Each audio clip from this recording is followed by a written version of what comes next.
عالمی منظرنامے سے چین کی ثقافتی صنعت جدید ٹیکنالوجی کی مدد سے بھرپور ترقی کر رہی ہے۔ آج ملک میں مصنوعی ذہانت اور ورچوئل ریئلٹی سمیت دیگر ٹیکنالوجی ثقافتی صنعت میں ضم ہو رہی ہیں، جس سے نئے کاروباری ماڈل سامنے آ رہے ہیں۔ مزید تفصیلات جانتے ہیں بیجنگ سے شاہد افراز خان کی اس رپورٹ میں۔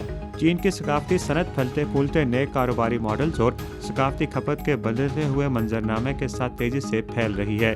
2024 میں ثقافتی شعبے کے 78,000 کاروباری اداروں نے تقریباً 1.97 ٹریلین امریکی ڈالر کی مشترکہ آمدنی حاصل کی۔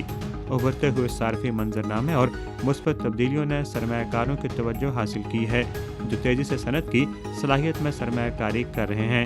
کلاؤڈ سروسز کے ساتھ ساتھ مصنوعی ذہانت اور ورچوئل ریئلٹی سمیت ٹیکنالوجیز ثقافتی صنعت میں ضم ہو رہی ہیں، جس سے نئی مصنوعات بشمول شاندار نمائشیں، ورچوئل لائیو اسٹریمرز اور ڈیجیٹل کلیکشن جنم لے رہے ہیں اور ثقافتی کاروباری اداروں کے لیے آمدنی میں مسلسل اضافے کا سبب ہیں۔ اسی طرح حالیہ برسوں میں بین الاقوامی کاپی رائٹ ٹرانزیکشنز اور سرحد پار مواد کی سرگرمیوں جیسے نئے کاروباروں کی ایک رینج سامنے آئی ہے، جبکہ چین کی ثقافتی صنعت بین الاقوامی مارکیٹوں کی جستجو کر رہی ہے۔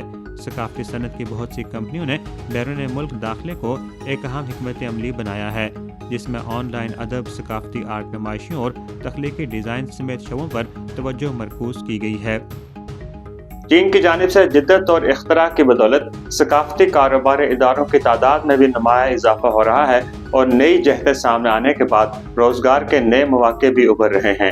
شاہد Afraz Khan, A1 TV، Beijing. Federal جج نے کولمبیا یونیورسٹی کے طالب علم کی مدد بدری کو روک دیا۔ طالب علم کو اسرائیل مخالف مظاہروں کی قیادت کرنے پر گرفتار کر لیا گیا۔ تفصیلات کے مطابق نیویارک کے فیڈرل جج نے کولمبیا یونیورسٹی کے طالب علم کی ملک بدری کو روک دیا۔ امریکی محکمہ خارجہ نے طالب علم کی شہری حقوق کے حوالے سے تبصرہ کرنے پر گریز کیا، تاہم department of homeland security نے کہا ہے کہ جرم کا ارتکاب کرنے والے کا گرین کارڈ منسوخ کر دیا جائے گا۔ امیگریشن حکام صدر ٹرمپ کے ایگزیکٹو حکم نامے پر عمل درآمد یقینی بنائیں گے، اور ٹرمپ انتظامیہ کی جانب سے CIA میں 2 سال میں بھرتی ہونے والے ملازمین کو نوکری سے نکال دیا گیا۔ زیادہ تر ملازمین ڈور سٹی پر پروگرام کے تحت بھرتی کیے جائیں گے۔